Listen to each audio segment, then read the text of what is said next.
હરિઓમ વિદ્યાર્થી મિત્રો, આપણે ગણિતમાં ચેપ્ટર 10મો અને 100મો ભાગ એમાં આપણે આગળ જોઈએ.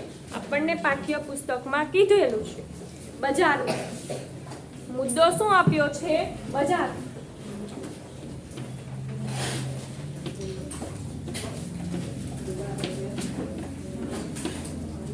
બજારમાં એટલે કે આપણને બજારમાં જઈએ તો આપણે બધી વસ્તુનો જુદો જુદો ભાવ આપેલો હોય છે. તો અહીં પણ આપણે જોઈએ બધી વસ્તુનો જુદો જુદો ભાવ આપેલો છે. તમને બધાને ખબર જ હશે, કેળાની કિંમત 2.50 બેગની કિંમત 120.50 પૈસા, પેનની કિંમત 6.50 ચપ્પલની કિંમત 32.99 અને બાકાસના દિવાસળીનું બોક્સ હોય એની કિંમત 0.50 અહીં આપેલી છે. તો હવે અહીં આપણને શું કીધું છે? જો આ અનોખી કિંમત જુઓ, 32 રૂપિયા અને 99 પૈસા, પરંતુ જો આપણે તેઓને 33 રૂપિયા આપીએ તો તેઓ આપણને 1 પૈસો પાછો નહીં આપે. આ વાત તમને બધાને ખબર હોય કે આપણે મોલમાં કે ક્યાંય ગયા હોય કોઈ વસ્તુ લેવા, તો આપણે ધારો કે એક કપડાની જોડ લીધી તો એ આપણને 999 કે, એટલે આપણે એને કેટલા આપશું? 1000. તો શું એ પાછો 1000માંથી 1 રૂપિયો આપણને આપશે? તો કે ના. પછી એવી જ રીતે આપણે બસમાં જઈએ તો બસમાં ડ્રાઈવર કંડક્ટર હોય એ આપણને 49 રૂપિયા ટિકિટ લે, તો 49 લે તો આપણે એને 50ની નોટ આપીએ તો એ પાછો આપણને 1નો સિક્કો આપે નહીં. હવે જો 1 પૈસો એ 1 રૂપિયાનો કેટલામો ભાગ છે? આપણને પૂછ્યું કે 1 પૈસો એ 1 રૂપિયાનો કેટલામો ભાગ છે? તો કે 1 રૂપિયો, અહીં હું સાઈડમાં લખું છું, 1 રૂપિયો બરાબર 100 પૈસા. 1 રૂપિયો બરાબર 100 પૈસા. તો 1 પૈસો છે એ 1 રૂપિયાનો કેટલામો ભાગ થાય? 1 પૈસો છે એ 1 રૂપિયાનો 100મો ભાગ થાય. એટલે કે જો અહીં કીધું છે, આ 1 પૈસો ઓછો બતાવીને આપણને માત્ર મૂર્ખ બનાવે છે, બાકી આપણી પાસેથી એ રકમ તો પૂરી વસૂલે છે. આપણને ખાલી મૂર્ખ બનાવે છે કે આપણને એવું લાગે કે આ વસ્તુ તો 499ની જ છે ને હકીકતમાં એ વસ્તુના રૂપિયા આપણી પાસેથી 500 લે છે. 1 પૈસો એ 1 રૂપિયાનો 100મો ભાગ છે, ખરું ને? તો કે હા, 1 પૈસો એ 1 રૂપિયાનો 100મો ભાગ છે, જેને આપણે 0.01 રૂપિયા લખી શકાય છે. તેથી આપણે 99 પૈસાને 0.99 રૂપિયા લખી શકીએ. આના દાખલા મેં તમને આગળ પ્રેક્ટિસ વર્ક માટે કરાવ્યા હતા, તો તમને બધાને ખ્યાલ જ હશે. હવે જો એક દિવાસળીની પેટીની કિંમત કેટલા પૈસા છે? આપણને એવો પ્રશ્ન પૂછ્યો છે. પ્રશ્ન 1, એક દિવાસળીની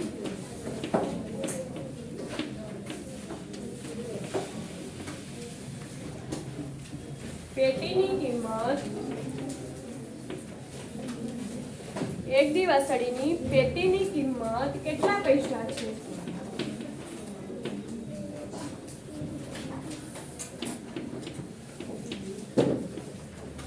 કેટલા પૈસા છે? આપણને આવો પ્રશ્ન પૂછ્યો છે. અહીં ખાલી જગ્યા આપી છે. તમને બધાને ખબર જ હશે, અહીં દિવાસળીની પેટીની કિંમત 0.50 પૈસા છે. એટલે કે 50 પૈસા એટલે કે આપણે અહીં લખી શકીએ 0.50 પૈસા. ખ્યાલ ને? 0.50 પૈસા. હવે આપણને એવો પ્રશ્ન પૂછ્યો છે ₹2.50 માં કેટલી દિવાસળીની પેટીઓ ખરીદી શકાય? આપણને પ્રશ્ન 2 ₹2.50 માં કેટલી દિવાસળીની પેટી ખરીદી શકાય?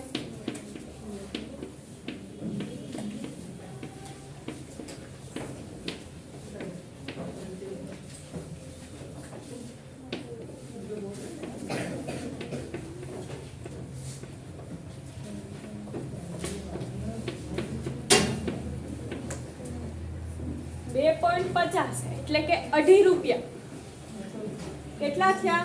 ₹2.50 આપણને કેટલા કીધા છે? 2.50 જો 0.50 એ એક ખરીદી શકાય તો 2.50 એ કેટલી? આપણે આમ કહી શકીએ કે 0.50 પૈસે એક દિવાસળીની પેટી ખરીદી શકાય તો 2.50 પૈસે ₹2.50 આપણે કેટલી દિવાસળીની પેટી ખરીદી શકીએ? બરાબર. તો તમને બધાને ખબર જ હશે 0.50 ની એક તો 2.50 ની કેટલી થાય? ₹2 જો ₹1 બરાબર 100 પૈસા તો 2.50 બરાબર. તો આપણે બધા એમ કરીએ તો આપણને બધાને ખબર જ હશે કે 2.50 માં આપણે 5 દિવાસળીની પેટી કેટલી? 5 પેટી 5 પેટી આપણે ખરીદી શકીએ છીએ. હવે એક સાબુની કિંમત કેટલા રૂપિયા છે? અહીં આપણને આ સાબુ આપ્યો છે એની કિંમત કેટલા રૂપિયા છે?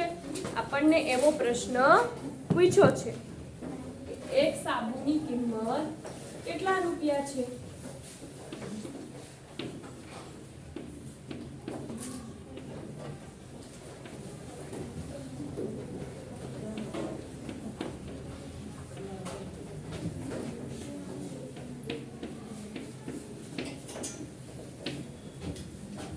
એક સાબુની કિંમત કેટલા રૂપિયા છે? તો આપણને ખબર જ છે કે ત્યાં કેટલા લખ્યા છે? 8.75 એટલે કે એક સાબુની કિંમત ₹8.75 છે. કેટલી છે? 8.75 એટલે એમ લખી શકીએ ₹8.75 આટલી કિંમત છે એ એક સાબુની છે. ત્યારબાદ હવે આપણને પ્રશ્ન એ પૂછ્યો છે અરુણ એક સાબુ ખરીદવા ઈચ્છે છે. તેની પાસે ₹5 એક સિક્કો, ₹1 2 સિક્કા તથા 50 પૈસાના 4 સિક્કા છે. તેને કેટલા પૈસા પાછા મળશે? રૂપિયામાં દર્શાવો. એટલે કે અરુણને એક સાબુ લેવું એટલે સાબુ લેવા માટે એને કેટલા રૂપિયાની જરૂર પડે? અરુણને સાબુ લેવો તો સાબુ લેવા માટે 8.75 જરૂર પડે. એટલા પૈસાની જરૂર પડે એક સાબુ લેવા. બરાબર. એક સાબુ લેવા 8.75 જરૂર પડે. તો અરુણ એક સાબુ ખરીદવા એની પાસે ₹5 એક સિક્કો છે. એટલે કે એ ₹5 એક સિક્કો એટલે ₹5 થયા. બીજો ₹1 2 સિક્કા, ₹1 2 સિક્કા એટલે ₹1 2 સિક્કા એટલે કેટલા રૂપિયા થાય? ₹2. ₹1 એક સિક્કો પાછો ₹1 એક સિક્કો તો કેટલા રૂપિયા થાય? ₹2 થાય. હવે ત્યારબાદ આપણને કીધું છે 50 પૈસાના 4 સિક્કા છે. 50 પૈસાના 4 સિક્કા છે. 50 પૈસાના 4 સિક્કા છે. તો 50 પૈસા બરાબર કેટલા થાય? ₹1/2 થાય. તો 50 50 અને 50 આમ ટોટલ 4 સિક્કા છે 50 પૈસાના, બરાબર? તો આના બરાબર કેટલા થાય? 1 રૂપિયો થાય ને? 50 પૈસા ને 50 પૈસા કેટલા થાય? 100 પૈસા. તો 100 પૈસા બરાબર 1 રૂપિયો. એવી જ રીતે પાછું અહીં કરવાનું. 50 પૈસા ને 50 પૈસા કેટલા થાય? 100 પૈસા. તો 100 પૈસા એટલે 1 રૂપિયો. તો 1 ને 1 2 રૂપિયા આપણે કહ્યું. હવે 5 ને 6, 5 ને 1 6, 6 ને 1 7, 7 ને 1 8, 8 ને 1 9. જવાબ આવે 9 રૂપિયા. અરુણ પાસે કેટલા રૂપિયા છે? 9 રૂપિયા. અરુણ પાસે 9 રૂપિયા છે. કેટલા રૂપિયા છે? 9 રૂપિયા. અને એક સાબુ એને લેવો છે એટલે 8.75 પૈસા થાય છે. તો આપણે આમ કહી શકીએ 1 રૂપિયો બરાબર 100 પૈસા. તો 9 રૂપિયા બરાબર ખાલી જગ્યા પૈસા. તમને બધાને ખબર જ હશે 9 ગુણ્યા 100 એટલે આપણને મળી જશે 900 પૈસા. ક્યાં? હવે આપણને કેટલાનો સાબુ આવે? 8 રૂપિયા અને 75 પૈસા. એટલે આપણે 8 રૂપિયા 75 પૈસા એટલે 8 રૂપિયાને આપણે પૈસામાં ફેરવીએ. પહેલા આપણે શું કરશું? 8 રૂપિયાને આપણે પૈસામાં ફેરવશું. તો અહીં એ રીતે જ કરવાનું. 1 રૂપિયો બરાબર 100 પૈસા. તો 8 રૂપિયા બરાબર ખાલી જગ્યા પૈસા. તો આપણે આમ લખી શકીએ 8 ગુણ્યા 100 એટલે કે 800 પૈસા. અહીં 800 કર્યા. આ તો 8 રૂપિયાના, એમાં પાછા કેટલા ઉમેરવાના છે? 75. તો આમ થશે 800 પૈસા વત્તા 75 પૈસા. 5 નો 5, 0 ને 7 7 8. ટોટલ કેટલા રૂપિયા થશે? 875. તો એક સાબુ લેવા એને 875 રૂપિયાની જરૂર છે અને એની પાસે છે 900 પૈસા. તો આમ કરી શકે 900 પૈસા ઓછા 875 પૈસા. આ રીતે એ કરી શકે બાદબાકી. તો એને રૂપિયા જવાબ મળી જાય છે, બરાબર? એટલે 900 માંથી 875 બાદ કરીએ તો 900 માંથી આપણે 875 બાદ કરશું તો આપણને કેટલા મળશે? 0.25 પૈસા. કેટલા મળશે? 0.25 પૈસા. એટલે કે અરુણ સાબુ ખરીદવા જાય તો એ 9 રૂપિયા લઈને જાય. સાબુની કિંમત હતી 8 રૂપિયા ને 75 પૈસા. તો આપણને એમ ના આવડે એટલે પેલા રૂપિયાને પૈસામાં ફેરવવાના. અહીં જે રૂપિયા આપ્યા 8 રૂપિયા એને પૈસામાં ફેરવવામાં. પછી આ 75 છે, 8 ના કેટલા પૈસા થયા? 800 પૈસા. એમાં આ 75 નો સરવાળો કરવાનો. ત્યારબાદ અહીં આપણને રૂપિયા ગણ્યા હતા એને સિક્કાને, તો 9 રૂપિયા થતા. એ 9 રૂપિયાને પૈસામાં ફેરવા એટલે 900 રૂપિયા થયા. હવે આપણે 900 રૂપિયામાંથી 875 પૈસા બાદ કરીએ એટલે 0.25 પૈસા વધે છે. આ 0.25 પૈસા એને વધશે. હવે આપણને એક પ્રશ્ન એવો પૂછ્યો છે, એક કેળાની કિંમત 2.5 રૂપિયા છે, 2 રૂપિયા અને 50 પૈસા છે. તો 1.5 ડઝન કેળાની કિંમત કેટલા રૂપિયા હોય?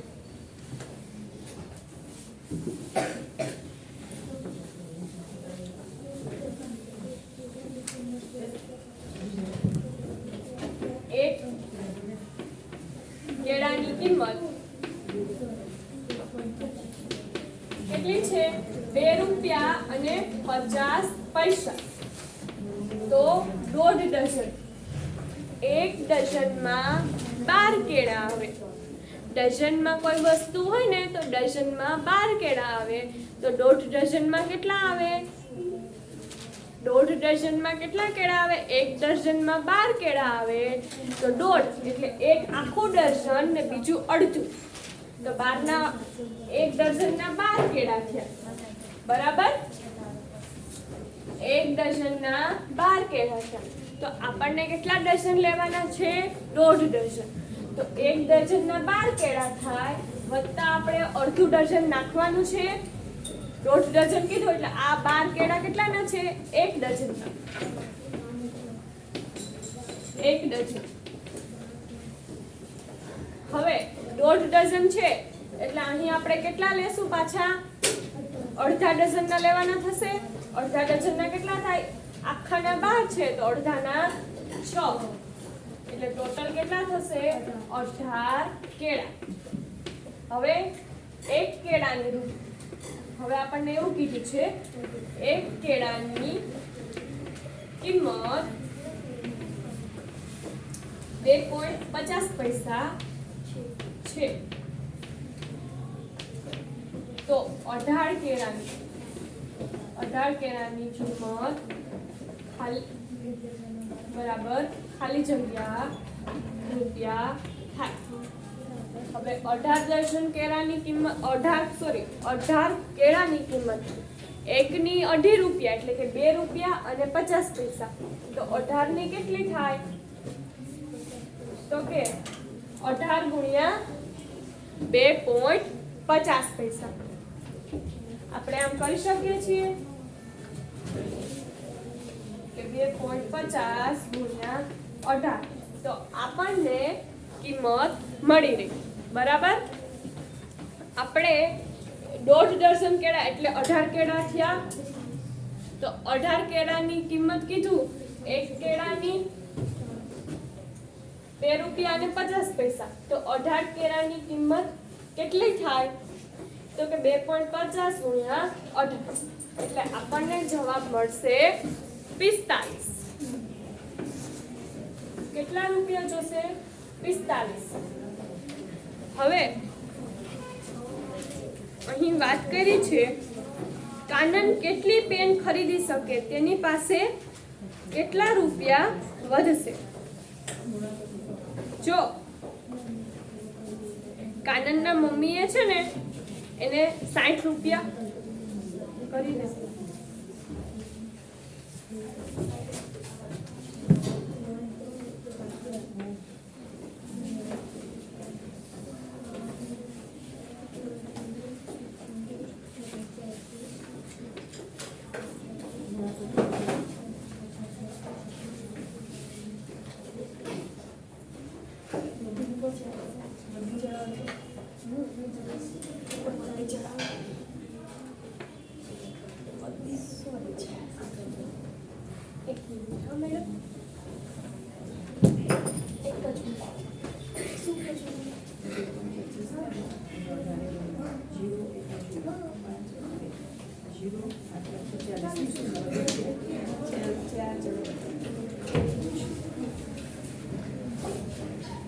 હવે આપણને જો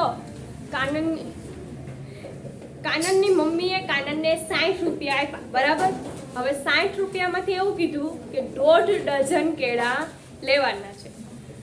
તો એણે 18 કેળા લીધા 45 રૂપિયામાં.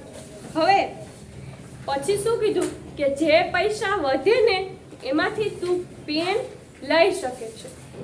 એટલે કે પેલા 1.5 ડઝન કેળા લેવાના પછી પેન લેવાની 60 રૂપિયામાંથી. કેટલા રૂપિયામાંથી? તો કે 60 રૂપિયામાંથી. હવે 60 રૂપિયામાંથી એણે પેન કેળા કેટલાના લીધા? 45 ના. 45 ના લીધા છે. તો હવે એની પાસે કેટલા રૂપિયા વધશે? 5. 6 માંથી 45 ના એણે કેળા લીધા છે ને તો એની પાસે કેટલા રૂપિયા વધશે? 15 રૂપિયા વધશે. હવે 15 રૂપિયામાંથી એને પેન લેવાની છે. જે રૂપિયા વધે છે એ વધેલા રૂપિયાની એને પેન લેવાની છે. તો પેનની કિંમત શું છે? 6.50 એક પેનની કિંમત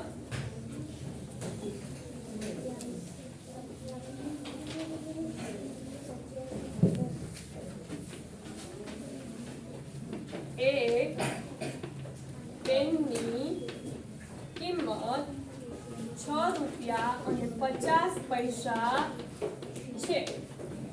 તો બે પેન તો 6 રૂપિયા અને 50 પૈસા છે. કાનન પાસે કેટલા રૂપિયા વધ્યા હતા? 15 રૂપિયા. કેટલા રૂપિયા વધ્યા હતા? 15. 60 માંથી એણે 45 ની એણે કેળા લીધા હતા. તો કેટલા રૂપિયા વધે? 15 રૂપિયા. હવે 6.50 પૈસાની એક પેન તો એને બે પેન લેવી. હવે જોઈએ કે 15 રૂપિયાની કેટલી પેન આવશે. તો આપણે જોઈએ ડાયરેક્ટ કરીએ 6 6 દુ 12 6 તેરી 18 તો એ વધી જાય 3 તોરીએ તો 12 રૂપિયાની એટલે કે 6.50 ની એટલે કે કેટલા રૂપિયા થશે? બે પેનના 13 રૂપિયા થશે. તો 13 રૂપિયાની એ બે પેન લેશે. બરાબર. એટલે કે કાનન 60 રૂપિયામાંથી 45 રૂપિયાના કેળા લેશે. પછી જે વધ્યા રૂપિયા હોય એમાંથી એને પેન લેવાની હતી તો એ બે પેન લેશે. બે પેનની કિંમત ખાલી જગ્યાએ રૂપિયા છે. શું તે બે પેન ખરીદી શકશે? આપણને એવું પૂછ્યું છે બે પેનની કિંમત કેટલી છે? તો એકની 6.50 છે તો બેની કેટલી થાય? 13 રૂપિયા. તો કે બે પેનની કિંમત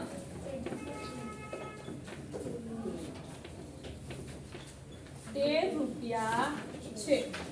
તો તે બે પેન ખરીદી શકે આવો પ્રશ્ન પૂછ્યો છે.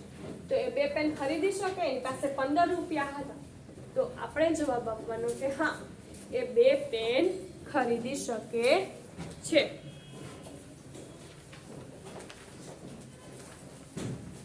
હવે આપણે થોડા પ્રેક્ટિસ વર્ગના દાખલા કરીએ.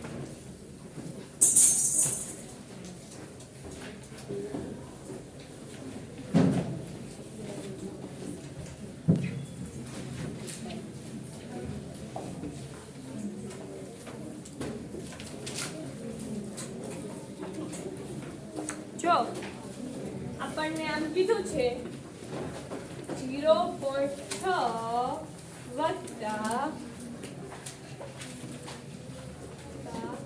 0.2 તો આપણે આમ કરી શકીએ 6 ને 2 8 8 નો 8 દશાંશ ચિહ્ન એમ લે અને 0 નો 0 થાય છે. આવી રીતે આવી ગણતરી પરથી તમને આગળ ઘણા બધા દાખલા કરવાના આવશે. હવે બીજો દાખલો આવો છે 5.34 વત્તા 3.9 4 ના 4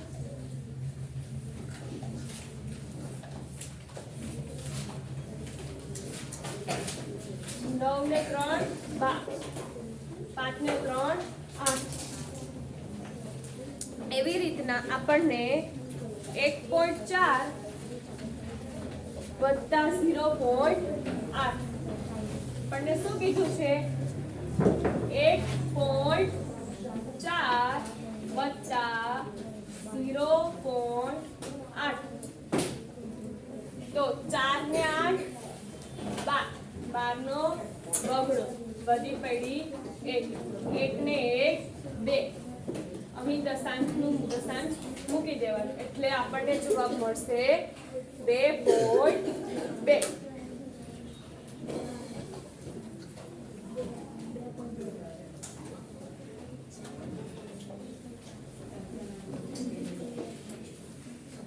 હવે આવી જ રીતના આવા દાખલા તમારે પણ બીજો એક કરવાનો 0.7 વત્તા 0.9 આવો એક દાખલો તમારે પણ કરવાનો. બરાબર. જોડે જોડે તમારે પણ લખતું રહેવાનું.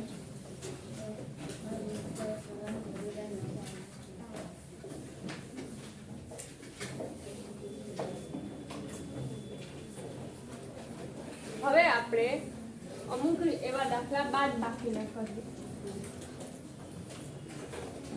0.7 ઓછા 0.3 7 માંથી 3 જાય તો વધશે 4 અને દશાંશનું દશાંશ પરથી ઉતારો અહીંયા 0.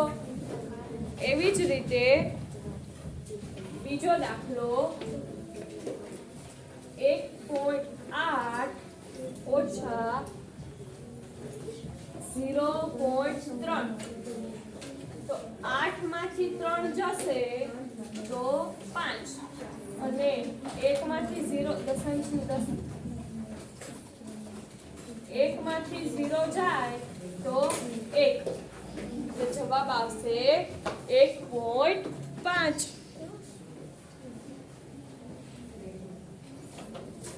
હવે આવા બીજા ઘણા દાખલા તમારે તમારી જાતે ગણવા. હવે એના પછી મહાવરો છે નીચેના જોડકા જોડો એ આપણે આના નેક્સ્ટ પીરિયડમાં કરીશું.